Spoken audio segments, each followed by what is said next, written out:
popping off, boys. Tommert Bobbert. Tommy, welcome to the party. Do you know what's happening? What is happening? Did you check out our first 2 videos, Tommy? Wait, have we actually been live streaming? We started. No, not live streaming. I didn't know that. Did it work well? It did go pretty well. All right. Well, I'm gonna have to figure out what y'all can handle. Well, keep in mind, if those Minotaurs rolled pretty well, we would have a really good challenge cut out for us. Because I'm looking at the encounter adjusted difficulty, and it's about medium for the way it was. Okay. So yeah. We could probably handle a pretty hard one. I could have added a third Minotaur, and that would have pushed it into deadly. Yeah, and the adjusted XP for that fight would have been 4,200, where prior to that was 2,100. Yeah, I think the only reason why this was easier is because they split up. Yeah.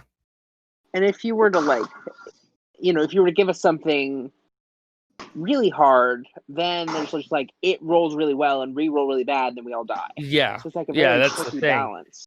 Oh, what's it called? I messed up running some of the rules that I set out for myself. The way I set out rules for myself to kind of make the Minotaurs work together to split you guys up, but then I messed it up, and I also forgot about Melder. Yeah. Melder. Right. Never mind. Forgot about that. I didn't know that could move stone. I was like, oh, I thought it was just loose dirt, but yeah. Those sneaky players. Oh, we're just big sneaky boys. We're just gargantuan-sized brain. Yeah. I was like, oh shit. But yeah. And you also figure too, the land shark it landed in the ground. It did that nat 1, and then it got stuck in the ground, and it was prone for the whole. Yeah. It really only had a few rounds in it. I'm pretty terrified of the land shark. I'm not gonna lie. I was like, that land shark fucked you guys up. It's a bullet. That's what we fought in Hunter's campaign. I know. But yeah. Yeah, that I was. And sharks are spooky. Oh, I'm really glad you remembered my little trait about the axe. That was cool. Whenever I was making that encounter, whenever I was making that, I was like, oh hell yeah. I was like, this is the best way to do this. Yeah. That was really awesome. It adds the shock and awe. And then it bumps through the bottom of it. You guys all get launched, and it digs back into the ground. Maybe I should have went Path of the Eagle for freaking Barbarian. That way I could just fly. So, was it considered deadly for our level? No. What's it considered deadly for? If I added a third Minotaur, it would be considered deadly. Exactly, yeah. What deadly for our level or deadly in general? Deadly for your level. Oh, okay. It's 3 challenge rating 3 creatures at that point. I guess if they all fought you at once, that would actually be deadly. But the way the encounter actually worked out, it wasn't really. Yeah. I think for the most part, we did a good job sticking together. Yeah. How what was going through your mind when I was right at the point of the trap? I wanted you to make one more step forward. That's what I wanted. I was like, come on, take another step, motherfucker. Take another step, and I'm gonna fuck you up. You have Tommy for that. He's the one that's like, I'm gonna find all the traps. If a trap activates on me, I'll just use mold earth on it. Let me show you something. So, Eli, you were here. Oryx was here. The way I set it up was this is purple trap, and every wall connected to purple trap would go up whenever purple trap was triggered. This here was green trap. Every trap on green would go off when green trap was triggered. But the catch was purple trap would disable green trap, and green trap would disable purple trap. Mm-hmm. So that way you guys wouldn't get stuck. Gotcha. But fucking you guys all just stood there right by it. And I was like, did I put that on the map layer? You guys all just stopped by both of the traps. We're like, this is where I want to hang out. I just did not Yeah. want to leave the team. There was no chance I was leaving Oryx, dude. I thought maybe you'd go to here and like take cover, but you didn't. You just sat there. You were like you were a rat. You were a rat. You knew it was Dude, around that rat- corner. rat Maybe you didn't even tactics, know. dude. Because dude, it just felt weird. He's running and he's still aggressive. So I wasn't gonna like. I didn't know what the trap was. I just assumed there was a trap. So there was no way I thought you were gonna like put a wall up. That definitely wasn't in the back of my head. But like, I definitely thought like there was a reason he was taking us somewhere. The whole idea of this dungeon was the Minotaur and the Labyrinth.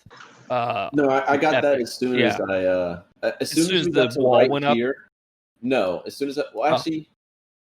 No, because I didn't know there was traps in that labyrinth. So as soon as we got to here, I was like, "Oh, this is like a labyrinth." And I was like, "Oh, Minotaur, labyrinth, Minotaur in the labyrinth."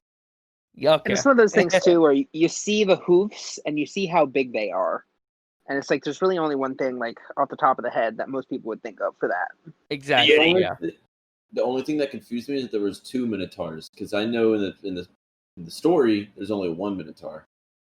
Honestly, I made it 1 at first, and I was like, "This is way too easy." It's like this because after Oryx's first attack, it was almost dead. I was like, "Jesus." It's like, jeez. I was like, I have to do more than that. I think I came around and gave it a good slap too. Yeah.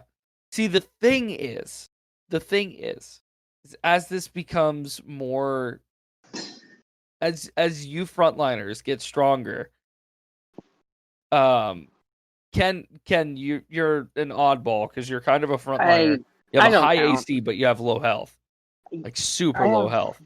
It's 21. It's not terrible. I mean, Yeah. but I mean, a lot of my weaknesses come from the saving throws and all that. Yeah. But and the thing too is that like I hit and I get out, and then you can't hit me. Mm-hmm. Yeah. I really am an annoyance. And also, you figure too is like a lot of my attacks, like I just light up, 3 or 4 little fist attacks as opposed to 2 or 3 little fist attacks. Minotaur. Yeah. Oh my god. Well, that's the thing, and that's the thing. If they're prone, that's kind of what I got to do is just light them up. How many nat 20s did you get tonight? You got. I think just the 2, You got right? like at least the 2. 3. There were a lot of nat 20s on you guys' side. Marin got 2. Oh, that's Yeah. right. Marin got 2. All right. Yeah. And you look at that land shark encounter too. It's like 2 of our people went down immediately. Is that right? No, just 1. Jesus went down immediately. Giselle nearly died. Nearly went down. I was so scared on what the 39 rest of the fight was hit points, and you have 45, Oryx. Mm-hmm. Okay, I guess I do have a low hit points. Dang. Yeah. What are you? I'm just human. The monk. Just a human. I know. What's your HP? Max HP? 21. 21. Dude, you got obliterated by the. Oh, I also have getting into the point buy thing, but I do have a -3 in my Constitution modifier. Yeah. And a Strength modifier. Yeah. Pretty much. It does. I get I lose 3 when I roll, so it reduces my major roll. I don't actually physically lose them, like you can't lose what you have, but I know. Mm-hmm. Yeah, it's like cornhole. So like if you're what, a fighter, that's like a plus. That's a D10. So you have to roll, or you would have a D10 and then you would subtract 3. So it's pretty much 7 per I'm level a monk. Yeah, well, I'm a monk. So if I roll, I think it's a D8. D8. Okay, Yeah. I thought you were a fighter. My bad. The only one that's a D6 is Artificer and Sorcerer. And Wizard. No, Wizard's D8. It's I D8. think. Fuck off. And so if we compare that if we compare that to Dreams, I think Dreams has like 24 hit points. So that's pretty interesting, just because like he doesn't have that low. He has a pretty high Constitution modifier. Right. D6. I think we've had this exact conversation before, Ryan.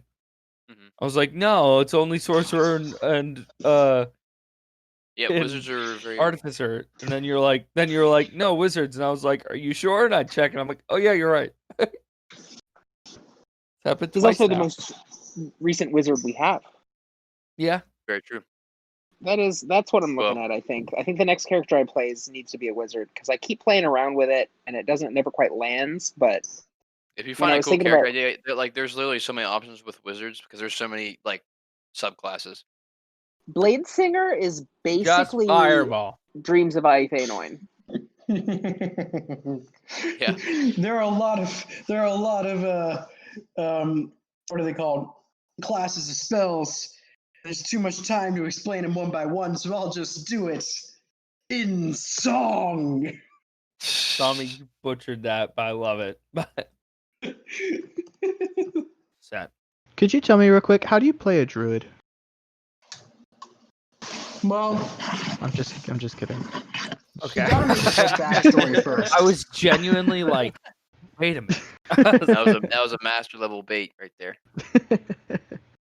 Thank you. Your Circle of the Grasslands, right? I've Yeah. never actually played or seen someone play that one. I Boy, don't know let me anything tell about it. you, it is lit.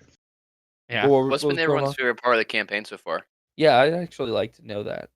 Do we want to go since prior to TPK or Yeah, let's say post TPK. post TPK? Favorite moment. Either before we tried talking to the big crab monster, or when I fought the orc chieftain. Yeah. Ooh. That makes sense why it think- would be your favorite. That was a really Yeah. cool scene. Yeah, Richard, that's just a big what was moment. yours? I think. I don't know. I'm still thinking about it. Eli? But I think if I had to choose the tiebreaker for Ryan's thing, I think I might say the Makara. I think that was a really good moment for orcs. Oh yeah. I want to say tonight in this session, my favorite part was either when Peanut Butter is the one who actually triggered the trap and not Dizelde. Either that or when I froze the Minotaur with the Frost of Agathes. Okay. And probably my favorite part of the campaign so far was probably just the moment right before the crab fight. I think that like as a team we bonded might be a strong word, but it was just such an enjoyable experience, all of us being together and coming up with a plan and just had just funny shit that was It going was the on. first real goof around moment of this campaign. It was just an intense situation that we really got to I don't know, have a lot of fun with. You know what I mean? Like we were about to fight this giant crab monster and Tommy's gonna turn into a lobster. Are you kidding me? Tommy, what about yours so far post TPK? I gotta say, turning into a lobster, that was fucking hilarious. So I think that's probably number one then. Yeah. The Makara was cool, but it was an Oryx moment more than anything, which I'm totally cool with. I'm glad that Oryx shined, because it was dope. It was really cool. Yeah, we want to focus on party specific because having the whole party do something is, well, I don't know. Yeah. It's up to. Doesn't really matter. I don't want me saying that to make people shy away from having a obsession or a moment where they shine. You know what I mean? Because I think that moments like that are really cool. But it's like I said, an Oryx moment. And you also have to factor in too, that last game, there wasn't that much combat, because we had that one to save Jesus's character, and then immediately after it was that moment. Yeah, and it was cool from just really watching funny, it and enjoying it. Finding the scrolls of Catspeed. That whole conversation in the bar was really funny. Yeah. Yeah, I just pulled it out of my backpack. I don't know. That was furball in the corner. I was confused most of it. So, Catspian is like the modern Captain Thatch. Gotcha.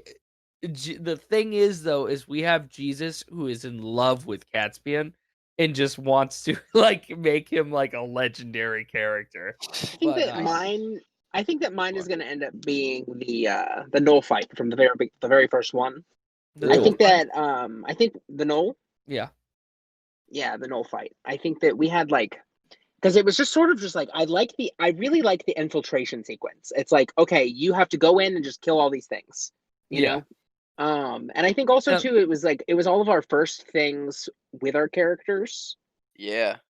And so it was a very extended combat, which was I think it was kind of, we did that first section and then we did the whole thing. Basically, we fought them all. And then the Will-O-Wisp came in and started fighting it for us.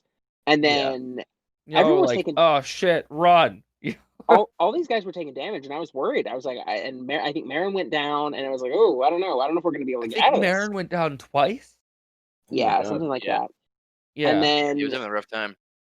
and then we Didn't, just got out of there. And then after that, we went back and just killed him again. And we just waited until the next day. And then, there was other ones. Obviously, you gave that one the benefit when it died and came back to life so many times or whatever. Yeah. And I think just having like the excitement of just like, I don't think that we've had anything necessarily that'll like top that excitement. You know what I mean? Of just like, this is the first session, first character, all that. Yeah. I think that we Yeah. do have a lot of like, there's a lot of stuff that's like brewing that we're going to get going on, I've got a plot line brewing. However, I'm playing the long game with it, but kind of unrelated. I want to do more stuff with the necromancer with Cal. But Oh, yeah. yeah, I don't want to give you any more, but there's a separate plot line that's brewing that I am genuinely excited for. Hell yeah. You're gonna start it, and then it's like somebody will sneeze and then roll really good, and then it'll just all unravel, and like Tommy will win it in the first 5 seconds. I'll be like, You're like, wait a minute, that guy's. And it'll just happen. But yeah, no, I've got some plot lines that you guys can follow, and they're all attached, but not necessarily linear. You guys can choose which path you want to go down for like plot lines, but yeah. Yeah, and we're starting to get a little bit of like things going to like threads going on with like the characters and stuff, and like things people have seen and stuff like that. Yeah. If anyone has like an extensive history or background for their character, I don't know if I haven't read any of them yet. I know Hunter sent me his, but I want to actually read them because you guys are getting to levels where I'm like, okay, you won't easily die. You won't just die randomly from an attack anymore. So Yeah, I want to actually read y'all's backstories if you have anything that I need to know. Against, the yellow musk plants or whatever they're called. Huh? yeah, no yellow musk plants. We're done with the yellow musk plants. It's a sensitive subject. Yellow creeper musk. Yeah. And here's the thing: I'm not sad. I'm not sad for Ozzy Crud. Yeah. I'm really not. I'm sad for Ozzy Crud's mom. Oh, Yeah. We had this I fictional am. story written up, and every so often my goal was to send money home to my mother, who obviously the ambassador was my father and all that, but he's dead. Yeah. And so I was sending money home to my mother, but I only did it one time. So it's like, okay, bye, Mom. I'm off my adventure. And then, this little shy guy goes out in the world and sends money home once. It's a shame. It really is. Yeah. Damn. I didn't actually think about that. I thought more of like she's no longer getting money. She thinks that he's dead, but I mean now she does. I mean I would assume that she does at this point. It's been almost 2 months since She's got he six died. other she's got 6 other kids who are in the world. I'm sure they're gonna Oh, help okay. her or something. I don't know. But I was worried that we were gonna have like a couple deaths here tonight at the beginning. Oh Just when that guy jumped in and just hit us both so hard.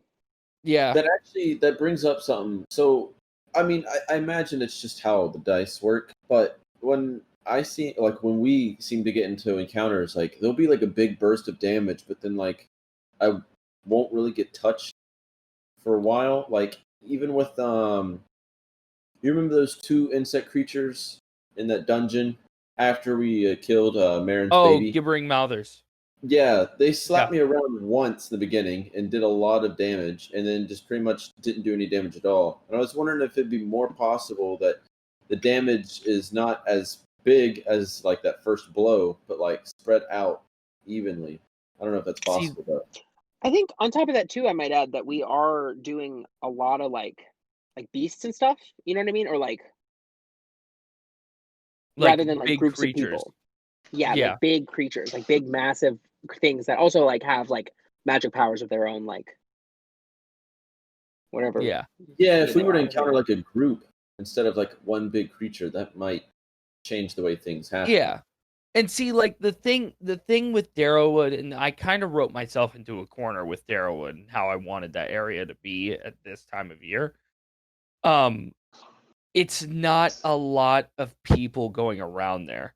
Even the coalition doesn't really go around there. They only recently went around there because people started coming back.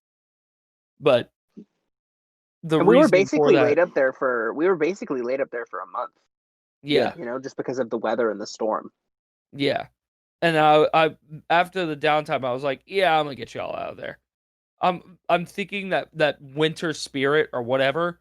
I don't even know what it is yet, but whatever is causing the blizzards, that will maybe be for further down the road. I'm thinking that might be a legendary creature further down the road that you guys can Interesting. fight. But if you guys went and whatever it is, I would make it, but it would not be a proper fight for something that can alter the weather miles around it, for like a bunch of level 3 and That 4 sounds like dragon characters go territory. fight it. Or even Yeah. more. That's an interesting idea too, just in terms of like, because you see these things and you see like campaigns where it's based on like, or not campaigns, but just like sessions, dungeons that are based on like a hag or something like that. And a lot of the like mystery that like is recommended for that is like stuff that's like way more powerful than you could possibly ever do like in a single fight. And I don't know if that's just Mhm. like stacking the magic, like, you know, using an action every 6 seconds every day for however long that hag has lived in that bog. But it's an interesting idea. And also, I'm bringing you guys to a more developed area as well. I mean, you guys could have kept going um east towards Mhm. Sheer Drop. That was completely up to you guys. You Like guys I could was have gone just about east to or could have ask gone west. why you That had was not still. railroaded. You guys could have said, "I want to keep going, fucking fighting these. I want to go and fight the people that killed the people of Turvin." Or you could have been like, "No, I'm gonna go to Sheer Drop. I don't have a quarrel with Turvin. It's up to It's you." true. But the thing is now that you guys are going back to Turvin, I have not necessarily Turvin, but that province. I have a lot more fleshed out like content there. Darwood's very new to me, and the whole Sheer Drop area. I have written its history and everything, but it's a completely blank slate, pretty much. There's Whereas only a Turvin is handful of things I'm like, yeah, this is here, this is there. Where Turvin yeah. has a lot more history to it already. You guys know there's a cult there. Yeah. Well, Um, what's yeah. it called? You guys have not necessarily all of you, but Richard, you were in Blackstone Mountains in that one campaign I ran whenever we used to meet all the time up at up at where you work. Yeah, that's the one where You knew we that there fought was like we coalition fought. stuff going on there. How can I There's forget? This is the kobold one we shit fought. going on. We fought Shrek. Yeah, you fought Shrek. You weren't in the Turvin province, but you were right on the border Mhm. of it. And the Blackstone Mountains is the border between Turvin and whatnot. I I'm have curious the a direction. I'm curious the direction that one was going. I know we were going. There was kobolds involved. yes. Um Essentially where that was going is you guys were going to go deal with the kobolds, and then the archaeologist guild was going to come in and set up base. They would have hired you to help out with clearing out some of the caves where more kobolds would have been, because these kobolds were a lot more organized than other kobolds, and they were a lot more. They weren't just organized, because kobolds are already organized. What they were was they were improvements upon themselves, which was very different from kobolds. Where normally kobolds, they live very short lives, they get very little done, but they work for a goal of their whole colony. These kobolds had been learning to self preservate, to keep themselves alive above other things, to do all these other things. You guys were going to find out that there was something going on in the Blackstone Mountains as to why the half dragons were there, why the kobolds were so organized, why all these things were going on. And what else? You guys were gonna find little bits about corruption, maybe fight a wyvern, The wyvern wasn't really connected to the story. I just thought it would be a cool fight. And then, wyverns fun. yeah. What's the then, primary ability of a wyvern it's when it sting. attacks you? I think so. Yeah. Let me look at wyvern real quick. It's been so long since I've looked at their. I've never actually ran a wyvern, but they seem cool. Stinger range of 10 feet, and yeah. So if they do kind of fly-by things, that's really annoying. It's really annoying. They don't necessarily have flyby, but listen to this, Richard. You'll understand why this is annoying. They have multi-attack. The wyvern can make 2 attacks, one of which is with its bite, and the other is with its stinger. While flying, it can use its claws in place of one of the other attacks. The thing is its bite has a reach of 10 feet. Its stinger has a reach of 10 feet. So you could fly 10 feet or 15 feet above the ground and bite and sting someone and then fly away and not be an attack of opportunity range. I tell you what, here the best character build in the world may be that feral tiefling with the variant to fly. Yeah. But then with I think maybe like a monk or something like that, or even a wizard would be kind of fantastic because then you could just fly into the sky and then just shoot spells down from 120 feet. Literally just rain down the fire. Yeah. Yeah. That's the thing. It's like I guess you're in a cave, but if you're in a cave, that's bad. But aside from that, I'm having a hard time figuring out what if it just in the case that Orcs would ever die in this campaign, which I doubt, but you never know. Orcs is the beefiest person here.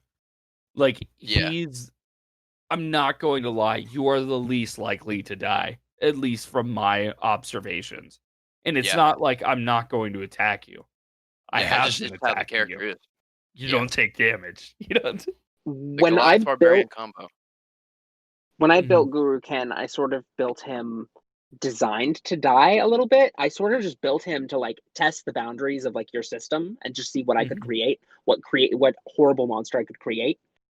And from the honestly, he's fairly balanced. He's pretty durable. Yeah, he's very balanced. I mean, yeah. It's just the thing too is that he could die in one hit. I just have there's just sort of an innate disgust I can't get rid of because of all of the negative -3 modifiers. Yeah. I mean, if you don't want to play him, you don't have to. You can play no. I mean, I'm locked in. I'm locked in. I'm just intending for him to die, but it's just so hard to kill him, and now I can't get diseased. It seems you're gonna have to get bursted to die because accuracy is so high. Not necessarily. I mean, ultimately, if I just get hit real hard once, I've sort of been able to survive most of these big hard hits. But if I take one of these big hard hits and then I get down and then I just die, it's possible. And then also, if there's a situation where I can't get away or saving throws are not my thing. So it's if it's okay, well, it's a saving throw, everything with a range of 60 feet. Yeah, exactly. Saving throws will be really tough.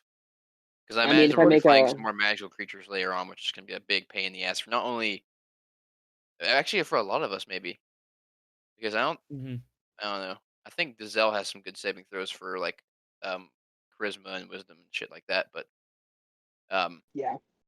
like you and I, we're gonna get gutted. Yeah, my charisma's awful. My strength saving throws are awful. So the wisdom saving throw is really the most important saving throw because that's the shit that keeps you from getting charmed. Yeah. If your wisdom's really low, you're gonna be a liability when fighting something that charms. Does rage prevent you from being charmed? I don't think it does. It might in certain instances, like certain subclasses. I can't remember if I saw something about it or not. I'm just boys. I gotta say, Richard, you missed out on a funny conversation. Peanut Butter tried convincing everyone to kill the blacksmith, claiming that the blacksmith's boat is evil and good. I hate to tell you, Tommy, but I'm gonna hear that conversation. He ended up confusing orcs because the orcs was having a hard time following logic. Yep. I mean, I think this was the most pure neutral thing Peanut Butter said so far. Yeah. What did you say exactly? So I said, well, Oryx said something along the lines of if.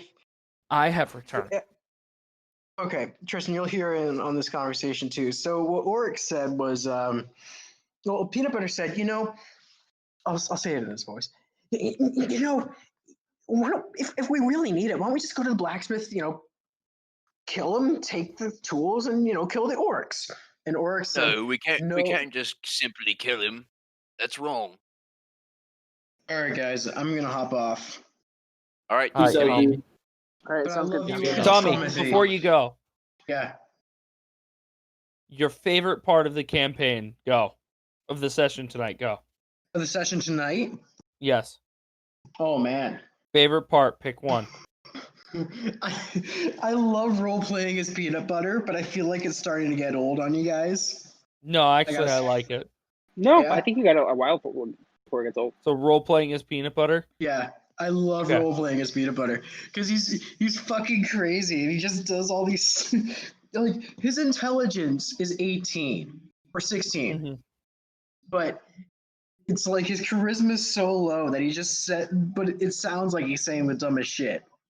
All right, now what was your least favorite part? What was my least favorite part? Yes. It took us a while to get out of the city, but but it's understandable. Okay. that's- All right, But Tommy, you may the go. role, I'm gonna the ask role playing in everyone the else. city was a lot of fun, though. I mean, tonight was probably one of my more favorite sessions. Yeah, that's good to Yeah. hear. How did specifically? How did you like the bullet encounter in the blizzard? What Do you I think really it being liked in the about blizzard made it a little bit more interesting? yeah, putting it in the blizzard and making everything around me difficult terrain, as much of a pain in the ass as it is, it was really fun. Okay. Okay, but yeah, besides, yeah, I think the environmental factors coming into play, it made it a lot more immersive, and it was a hell of a lot more fun that way. I would Awesome. agree. Yeah. I would that's agree. true. Yeah, the limited vision was cool. And for the first time ever, a fucking cantrip was useful. Mold Earth, when would that ever be useful? Now it is. I just realized how fucking. Oh, If it weren't for that, Peanut Butter might be dead. Peanut butter Because probably it would be take dead. them a while to activate that trap to disable it. so I just want to say, I got really upset when I forgot how fucking Mold Earth worked. I was like, that's just loose dirt, right? And you're like, nah, man, it's stone. And I was like, No. oh, well, that ruins this whole fucking place. It You should be. still kept the spirit though. When he had Yeah. to use Mold Earth and then Oryx had to hit the wall twice. It still had Yeah. the spirit of it. So Yeah. No, Yeah, at the moment I was like, damn it, this sucks. But now I was like, no, I managed to make it at I'm not- least annoying enough where you had to fucking take 2 turns to get through it. And the second time that it happened, and you were like, well, the first time was because he weakened it with the Orth. I was like, oh, okay. And it's like 2 things working together to like overcome a problem we couldn't typically solve. Mm-hmm. I mean, he could use Meld Earth over the course of 3 turns to make it a 5-foot thing he has to climb up on top of. Because I don't think that Peanut Butter has a very high vertical leap. Right. I mean, unless if I prepare the jump spell for next time. What's your strength? Tommy, what's your might strength have ended modifier? up using it wrong though. I want to read aloud the Mold Earth spell, and I want you to tell me if I did it wrong. I'll take a look at it. What's your strength modifier, Tommy? Depends if I'm a bear or regular. Regular. Regular, I have a 5 in strength. As a modifier, or as a that's the total. That's the No, stat. just Regular strength. So I have a -3 to strength and I have a -3 to charisma. Yeah, so your jump is not good. No. Plus your height on that. So if I There you cast go. the jump spell, though, might be It'll get okay. better. Yeah. It would be a normal jump, I guess. All right, Tommy. Wait, I'm reading the last part of it. I just read it over too. You did use it wrong. I'm sorry. It's okay. It does at the top. It says you choose a portion of dirt or stone. You can manipulate it if it's 5 feet cube in one of the following ways. But the first way that you manipulate that you were utilizing it as, that first way only applies to loose earth. What Okay. applies to the stone? You can cause shapes, colors, and or both to appear in or on dirt or stone, spelling out words, creating images, shaping patterns. The changes last for 1 hour. And then if the dirt or stone you target is on the ground, you cause it to become difficult terrain.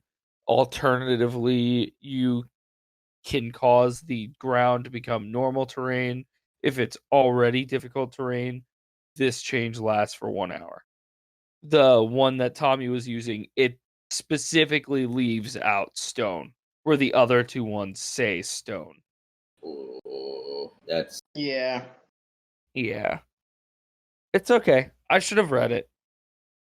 No, I'm sorry. It was ignorance on my part. No, it's okay because the thing is it says what it should have done is it should have said you can mold earth in this way and whatever, but like the way that it has it is it says you could choose a portion of dirt or stone that you can see within a range that fits within a 5-foot cube. And then the very first thing it says is you may move if you target an area of loose dirt, you instantaneously excavate it and move it along the ground and deposit it up to 5 feet away. This movement doesn't cause enough to force damage. Or enough force to cause damage. The reason that that's an issue is because it's like both of them say 5 feet. So I can see the confusion, but I should have caught that because I was sitting there like whenever I heard that, I just took your word on it, but I was sitting there, I was like, how does any dungeon master make a dungeon? I was like, do they make all their dungeons out of fucking metal? It's like, I was like, rebar. yeah. I mean, I was sitting there, I was like, is every dungeon enchanted walls? I just was astounded, but I didn't even question it. I was like, oh. I was like, okay. But yeah. That's my bad. I I feel should like have I don't checked it. deserve the gem now. The You extra can give your gem up. You can give What? Tristan's about it. you can give your gem up. You don't deserve it. I'll give up that extra gem. Who wants it? Or do I give it back? Disintegrate it. Take it to the Disintegrate Shadow it? Realm. Tristan, put your god hand Yes. down. Turn How are it you into gonna How are you gonna disintegrate it with mold earth? No, God We'll turn it Chang. into normal Earth. Chang, I'll set the no, jet on not the ground. Chang. I'll turn it into normal Earth, and I'll just spread it all over a single tile. No, Tommy, what's gonna happen is a portal's going to open up and a little green arm, or not green arm, a big muscular green arm reaches through and takes it, and he looks at Is you it and he Hank? goes, "I little one," and he goes back in. Boom, he's gone. Hank He took got it. two gems. Did he take both or just one gem? He took both. He took any You've gems lost- given to peanut butter have been revoked. You've lost your Garnet and Jet gem. Take Oh, those I've lost away. both. Okay. Yeah. Hank takes the one, and then as you guys see that, another portal opens up behind peanut butter and smacks him on the head and grabs another one out of his pocket. I like you cut, G. Like you cut, G. God, I wish I- G. And I wish it's I like could animate that. Oryx, you see you see a fucking muscular half orc on the other side of the portal. And he's like winks at you. I wink back. He's like, "We will arm wrestle, and it will be glorious." Not How to about right now? Nope. The portal closes. Fuck Rob. As he's like closing the portal. I think my favorite adventure with Hank Was was that weird one? Chester Mapsterton portal hopping with him. Yes. Yeah. The rabbits. Oh god, not the rabbits. Not the Wow. rabbits.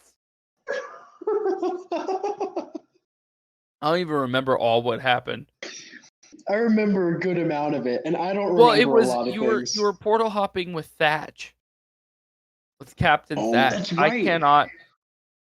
I cannot do a good enough Captain Thatch to like live up to it. So I'm 'cause not it was even me going and to try. Vlad. Yeah, so Yeah, it because I was- got Vlad on the phone for it. Yeah, so it to was do it. Chester. So it was Chester Mapsterton and Captain Thatch. They were hopping portals, and they got back through Hank. Yeah, Yeah, because Hank knows how to use the portals. Fucking yeah. Thatch doesn't. Captain Thatch is brutally drunk. He's always brutally All drunk. the Otherwise, time. he suffers penalties, right? Yeah, he suffers penalties when he's sober. I still haven't read the character sheet on Captain Thatch, but he is. I never. Besides that one time with Captain Thatch, and besides like kind of like the cameos that he's made, I don't think I ever properly did many sessions with him because I wasn't in the campaign that he originally stemmed from. Captain Thatch was my favorite character Vlad ever made. Yeah. It was fucking funny as hell. What was he exactly? What did he do? He was a human ranger. No, he was a half-elf ranger, and his ultimate goal was to grow a beard. But being a half-elf, you can't grow a beard. That's awesome. Like, it's part of their lore. And so, like, that was his whole, like, motivation for adventuring, which is just silly.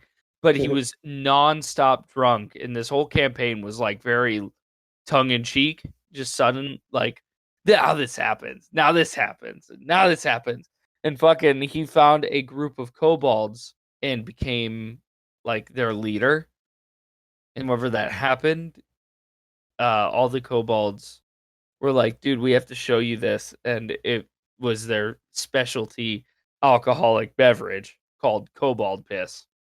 It would kill any normal man, but it would fucking get him perfectly drunk every time.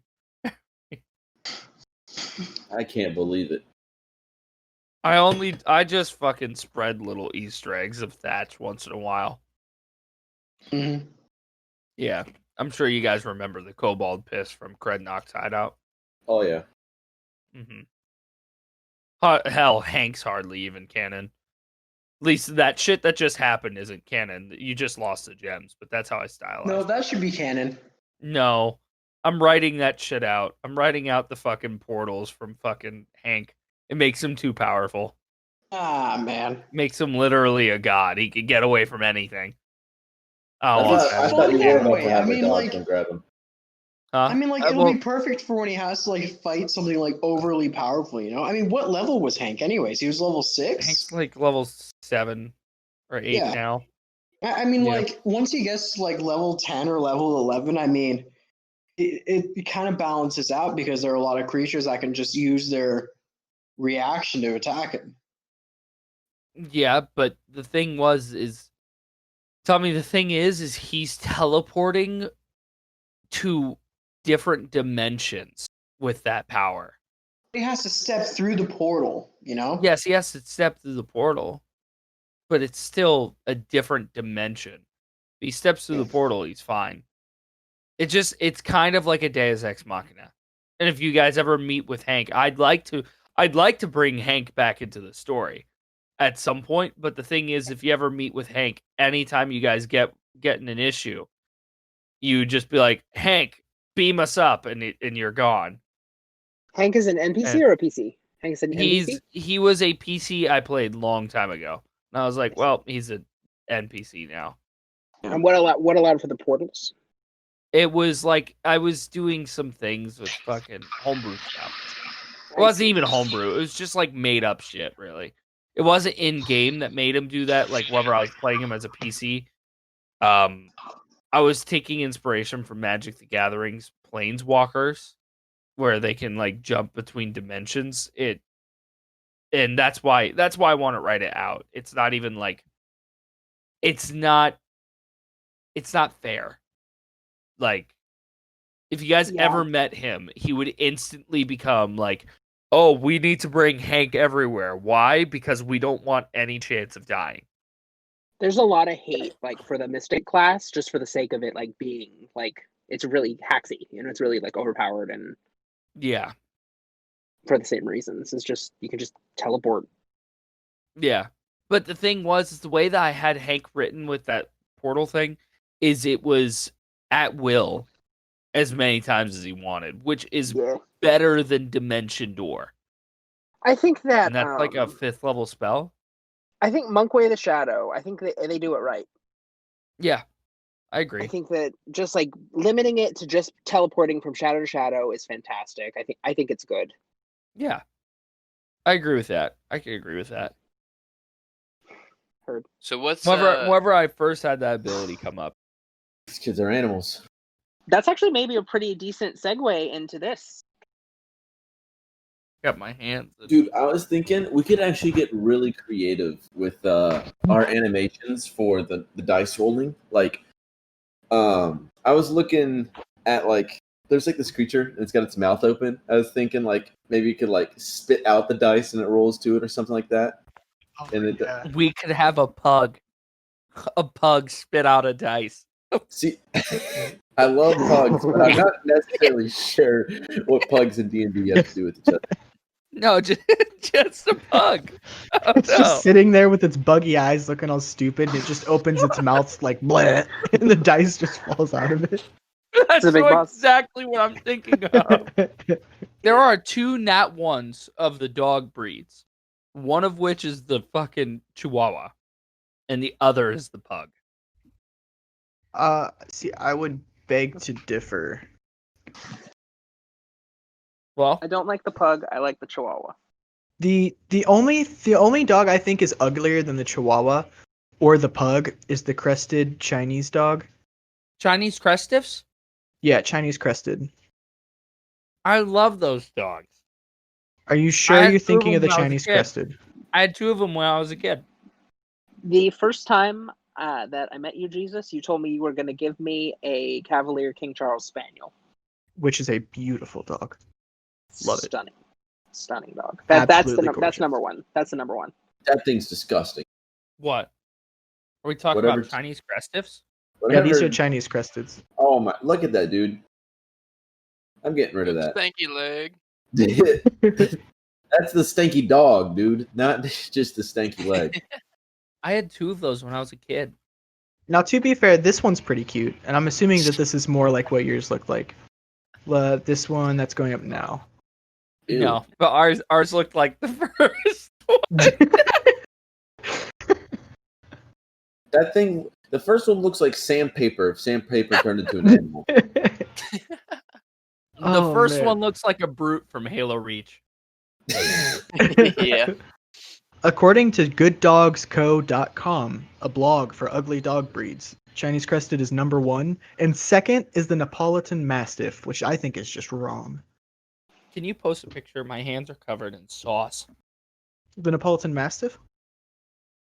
Oh. Well, yeah, that's wrong. Yeah. That dog's beautiful. Literally any long hair or curly hair dog is ugly to me. I will go on a rampage on poodles. Well, Tommy, you need to defend Doodle right now. Go on a That rampage. thing's disgusting. Look at. I'm gonna thumbs this thing down. Hold on. Hold on. It looks like a mop melted into the fucking sofa. Right. Eli, I are see you what you're familiar saying. with the Chesapeake Bay Retriever? No. It's a lab. It can be chocolate or black or whatnot, but it's Ugh. got curly hair instead. Disgusting. He Thing looks See, now we like got the a cute dogs in there. Now we got the cute dogs. looks like a 4-month-old wet shower rug. What? No. No way. These dogs are Oh, cute, man. dude. Not the Eli last is- picture, but the last Eli is 3. off the meds tonight. That I'll be thing's right built with mildew included. Okay. Throwing away my stuff. I think that the first little guy, not the fluffy guy, not the Shaggy Dog, not the Tim Allen movie, but the one above it. I feel like that's Guru Ken as a character a little bit. I see. Takes I'm back gonna- all the You think emojis. that one is Guru Ken? A little bit. I mean, Guru Ken's especially tall. I feel like if he had a spirit dog, it'd be something tiny. So, like, what about the King Shepherd? It's a German Shepherd with long hair. That's okay. I'm not necessarily a fan of German Shepherds, but I think that they're pretty dogs. And the long hair Alright, one's do you not think bad. the first one or the second one is peanut butter? First one. The It second looks one? It's the tongue, isn't it? The second one, Yeah. because it's a little doughy and like short, it's like gnomish and dopey. Mhm. Okay, and this is the last one, and I'm done. The Caucasian Shepherd, typically known as the largest dog. Not I'm gonna start tallest. posting good dogs in here. That last dog was adorable. Look at the big boy. Oh, I could hug him all day. Would Oh, you like that dog, Eli, or is that too floofy? Huh? The dogs that I'm Oh, posting, Caucasian Hell Shepherd. yeah, we're in sheep territory now. I will only post sheeps. Yeah, I mean it's not a terrible dog. Just not your cup of tea. Literally the only dog I want is a sheep. Why? Just look at him. The only reason Alright. I bring it up is because in the dog world, Shiba Inus are known as like cat versions of dogs. They're very independent. Not all of them. It's not every dog's unique, but in general they're usually more independent dogs that prefer to be alone. yeah. I have no sense of style or fashion. Tommy, Or you any have artistic fantastic fashion. Yeah. Right here. I'm literally wearing a t-shirt and jeans. I'm like rocking the Mark Yeah, but you're Zuckerberg in your look. house. Dude, Yeah, I'm wearing. Jeans I'm in the house, bro. Tommy, I've Who's worn the wearing same gym shorts for like a week. Whenever I get home, every day, Yeah. whenever I get home, I get out of my work clothes, take a shower, and get in gym shorts. I've been doing that for a week. Yeah. I do that too. Yeah. Yeah. All right. Sort of. So, But I mean, yeah, never mind. Sorry. okay. So, minor thing. I love Marin. Like, he's a really cool character. But I don't know Oh, what yeah. he's doing so far inland. That's I need to for read his backstory. Mr. Kiss to know for us to find out. Yeah. I'm like, what? I need to read his backstory, but I'm like, dude, I have no idea what you're doing so far inland. Like, his whole backstory is he was a pirate, from what I Yeah. understand. That's a good point. I never And really thought about that. I'm like, why are you in the center of the continent? In like a snowy region. That's Yeah, complete in a opposite. snowy region. It's because we woke up and we were in a caravan and we were just moving Yeah. Yeah, into the cart. finally, you're awake. What about you, horse thief? Would have been halfway to Hammerfell. What's it called? Hunter. What's it called? I think I told you guys I would have Curse of Strahd ready for another session sometime soon. But then I was like, nah. So take I your time. should have it in like 2 more days. I would rather you focus your Tomorrow efforts I on have this to. campaign Yeah. than that one. Well, see, honestly, like I don't have to put much effort into that. It's just building the map, which is Yeah. pretty It takes nice. time. Yeah. Understandable. All right, By the gentlemen. way, if we ever finish Curse of Strahd, I would love to run it again with a full group. Yeah, that would be interesting. Because that shit's fucking fun. and I love the theme of Curse of Strahd. I do too. And I like the also, whole spooky Richard, vibe. I don't know if you know, but Curse of Strahd, it's set up in a way to randomize the map, like in the beginning. Like, not necessarily randomize it in a shitty way, but like there's 3 key items you need. Well, you don't need them. You can just go attack Strahd in the beginning of the campaign, but you probably won't have a good time. There's 3 key items you can go get across the map, but in the beginning of the game, the DM does a tarot card reading, and depending on where the cards land, that determines where these items are on the map, which is really neat. Yeah, just sort of just a random dungeon generator, basically. Yeah. Well, it's like it changes where you have to go for the story is the big thing I like about it. I I'm interested. honestly, huh? I think I'm interested, especially like for our campaign, to like the getting into like sort of like the political. We're getting into the world. You know what I mean? Like I know that Yeah. Guru Ken was like, oh, I don't know more, but I'm definitely very excited to go to Turban. Yeah. Yeah. And I'm definitely to And like see the get started. aftermath. Yeah, and also to get Yeah. get wheeling and dealing and do whatever we need to do things. Yeah. Work just wants to help people. That's I good. really like that. I really like that. You're like you went to go say goodbye to the dude, and That like was my nobody would favorite have part thought of of the that. session tonight. Yeah, that was Yeah. fantastic. Underrated moment. And then you I did. didn't expect that. I was like, Bobby must have really struck a chord with you. I was like, that's nice. I was like, I think Orc should be the kind of guy to like, go back and embrace Bobby. You know what I'm saying? Yeah. My character philosophy with Orcs is that he is trying to, or he is shunning the long held tradition of Goliath society that power conquers all. It's all about being strong. He's Hmm. kind of rejecting that and embracing like more empathy and you shouldn't want to be strong just to be strong. You should be strong so you can help protect others. Hmm. And, having a relationship with Bobby, like I I don't would know, like to see Oryx travel back to the Goliath homeland at one point. that would be I would interesting. like to see because I have a good idea of I've never ran a campaign over there. I've never ran a session over there. The Yeah. thing with it is very tribal. Very tribal shit's going on. It's an untamed Exactly. world over there. It's the treaty between the Turvan, I guess, which is null now because Turvan doesn't exist, really. I mean, you guys are gonna see what happened to it, but they lost their battle. Yeah. What's it called? The treaty between Turvan and the Goliaths of their old lands, of the old land. Um, they helped them reclaim their land. They both helped each other reclaim their land, and then the Goliaths were like, "You guys stay there. We don't really want all you people here." And it's very tribal Goliath mentality there, and they all communicate when they're fighting the orcs. And the orcs Yeah. are a huge threat there too.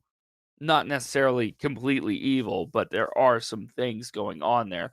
They are very different. They have the same core beliefs as the orcs that you guys fought in the coalition, but they're very different in their tactics on the old land because they're used to fighting Goliaths. They're Right. used to fighting a race of warriors at this point. They're both It's races of warriors. yeah. Yeah, it's But gonna be yeah. exciting to see if Um Orcs can kind of enlighten the tribe. mhm, Maybe there's more to the world than just endless fighting, and who mhm. knows? That's for us to find out. And I like to imagine. I like to imagine that like to us, Oryx is this like giant Goliath, whatever, and then we like go. We're all marching down, and we go down to the Goliath homeland, and all of the Goliaths are like 6 inches taller than him and like way bigger Oh and yeah, stronger. And it's like he's yeah. actually the baby Goliath. That's why he's always talking Um, about peace. I've imagined Orcs as like average, above average Goliath. Like obviously Mhm, there's a chieftain, like chieftains and like the tribe leaders who are going to be the big mhm, daddies of the bunch. But yeah, I'd say Orcs is probably average, above average slightly. yeah. I just want to make it like a standard 8 foot, like 300 pound. What's it called? Another thing that this is just world lore. It's never going to be said anywhere. It's just something that you guys should know about the world. I've told you already that Turvin was like the first city to break away from Belkos, and it was a big deal, and that inspired other cities or other provinces to break away after they successfully won their war. That makes Turvin like a seat of power. And so the fact that they're under attack and the fact that they lost that attack, it's huge. It has huge implications for the world. So that's a power And vacuum. what comes next? Right? Yes, it is a power vacuum. And see that there are there's two nations that support Turvin because they help them fight.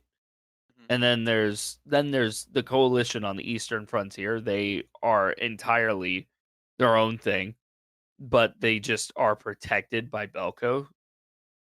And then lastly is Avernus, but Avernus has been sealed away for however long. So, right. Like Avernus, like if the sealing, if Avernus was ever unsealed, the world would start burning because they just hate everyone at this point. And their fucking whole area is just riddled with portals to the abyss. I keep forgetting that place is literally the one thing that will pretty much turn the world on its head. Yeah. If Avernus was ever if the spell that sealed Avernus were to ever be broken, then the entire world would have to band together to stop that shit. Yeah. Now that would be a cool play. Yeah. That might be down the road. I don't know. That's too far for me to tell. It's the same as with like the Underdark. I'm very excited for anything to do with the Underdark because I don't know anything about the Underdark, but Yeah, I also the know that Underdark's it's so far away nifty. because they're so strong. Yeah. The Underdark's nifty, but I mean, honestly, like around level 5 or 6, you can go into the Underdark and have adventures in there. Good, It's because level 5 is gonna be cool. a big power spike. Both of us, By the way, both of us get the extra attack. I am very proficient with running campaigns at low level. I am not very proficient at running anything above 5th level. I've only run like a handful of campaigns above 5th level, like sessions.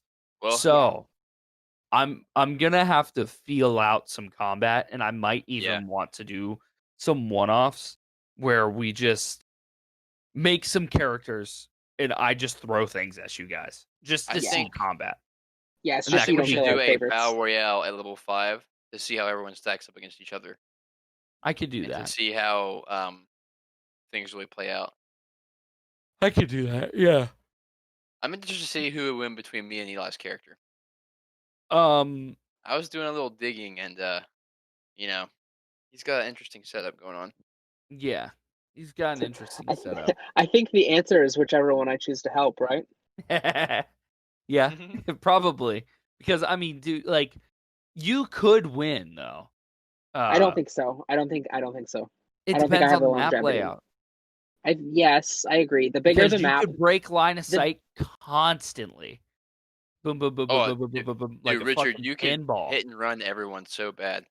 I guess so. I was thinking actually that maybe the bigger the map, the better the chance I have. But level 6, if you got to level 6 with that guy, and you started striking people, dude, you would be annoying as hell.